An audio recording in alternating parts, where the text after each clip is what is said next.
Coucou, c'est Zakaria, bienvenue sur Wesh les maths. Au programme aujourd'hui, dans la série 5 minutes max pour une question de bac, on va traiter un petit exercice sur le chapitre probabilité qui a été posé lors d'un contrôle d'entraînement au bac au lycée Camille Jullian de Bordeaux. Et on va notamment voir comment prouver que deux événements A et B sont indépendants. Et ça, c'est une propriété du cours de proba qui revient très fréquemment dans les questions de tes contrôles et aussi aux épreuves du bac sur le chapitre probabilité. Donc sans plus attendre, on s'y met tout de suite.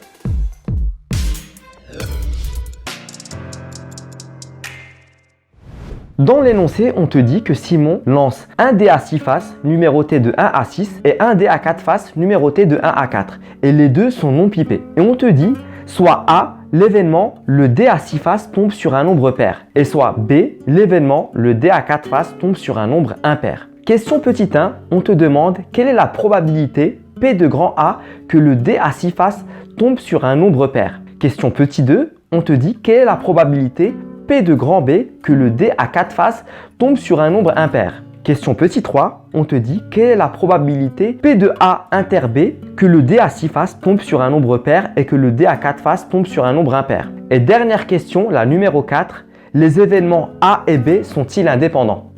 Donc je résume l'objectif de cet exercice. En probabilité, pour montrer que deux événements grand A et grand B sont indépendants, il n'y a pas mille et une façons de faire. En fait, il y a une formule du cours à connaître et à appliquer par cœur. Et je te la mets sur le post-it. En fait, on dit que deux événements A et B de probabilité non nulle sont indépendants si et seulement si ils vérifient la formule suivante. C'est-à-dire P de A inter B est égal à P de A fois P de B. Et tout l'objectif de cet exercice, c'est de comprendre cette formule et de savoir s'en servir. Et c'est ce qu'on va voir en calculant chaque terme de la formule dans l'exo. Donc on revient à la question 1, on te demande quelle est la probabilité P de grand A que le dé à 6 faces tombe sur un nombre pair. Et en fait, d'après la lecture de l'énoncé, on comprend que le dé a 6 faces. Il y a donc 3 faces paires et 3 faces impaires. Donc la probabilité de tomber sur une face paire, c'est P de grand A est égal à 3 sur 6 est égal à 1,5. Maintenant, on peut passer à la question 2, qui est presque pareil que la question 1. On te demande de déterminer la probabilité P de grand B que le dé à 4 faces tombe sur un nombre impair. Et en fait, de nouveau, d'après la lecture de l'énoncé, on comprend que le dé à 4 faces, il a donc 2 faces impaires et 2 faces paires. Donc la probabilité de tomber sur une face impaire, qui est donnée par P de grand B, c'est égal à 2 sur 4, c'est égal à 1,5.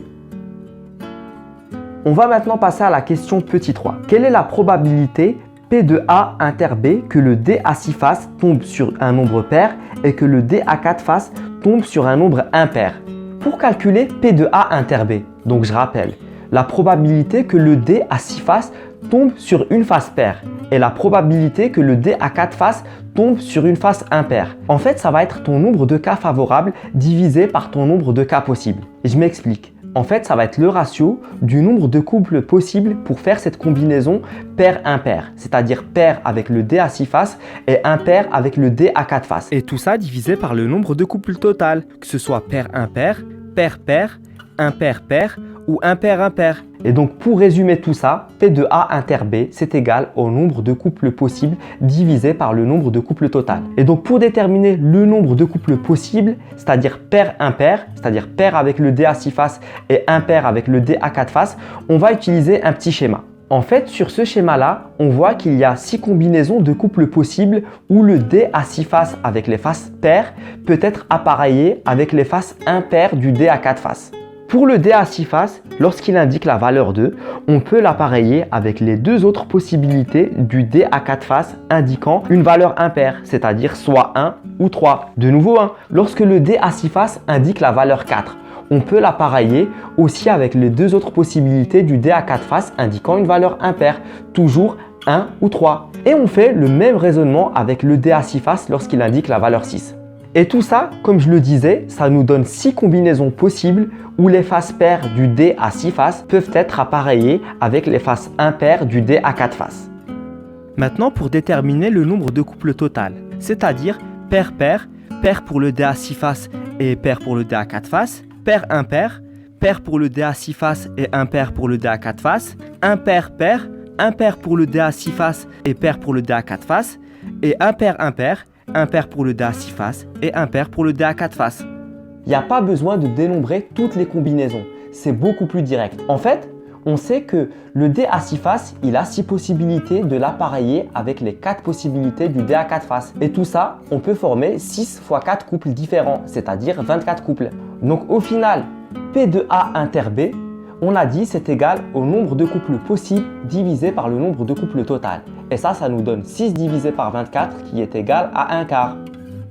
Maintenant, on peut passer à la dernière question qui est l'objectif de l'exercice. Est-ce que les événements A et B sont indépendants? Comme on a dit tout à l'heure au début de l'exo, la propriété du cours qui permet de montrer que deux événements sont indépendants, elle est sur le post-it. Donc je la rappelle, P de A inter B, c'est égal à P de A fois P de B. Et on a calculé toutes les valeurs qu'il nous faut dans les questions précédentes. Et si on remplace par les valeurs numériques, ça nous donne 1 quart est égal à 1 demi fois 1 demi. Et on voit bien que 1 quart c'est égal à 1 quart. Donc l'égalité est vérifiée. Donc on vient de prouver que les événements A et B sont indépendants. Voilà, c'est tout pour cet exo. Et toujours le petit conseil de fin avant de finir. Dans les exos de proba, n'hésite surtout pas à faire un petit schéma au brouillon pour ne pas te tromper. Comme ce que je viens de faire pour dénombrer le nombre de combinaisons possibles. Moi, ça m'a permis de ne pas oublier une combinaison. Et si le schéma il est bien fait, n'hésite surtout pas à le mettre sur ta copie. Le prof, il va comprendre que pour pas te tromper, tu as essayé de formaliser ton raisonnement mathématique par un schéma. Et ça va lui donner une super bonne opinion de ta façon de raisonner. Voilà, c'est tout pour moi. Et si tu veux aller un peu plus loin, je t'invite à rejoindre ma formation spéciale prépa bac sur mon site internet Wesh les maths. Tu vas pouvoir te préparer à tes examens et à ton épreuve du bac avec une méthode comme tu n'as jamais vu. Bon, je t'en dis pas plus pour le suspense et je te dis à une prochaine vidéo de 5 minutes max pour une question de bac. Allez, ciao ciao!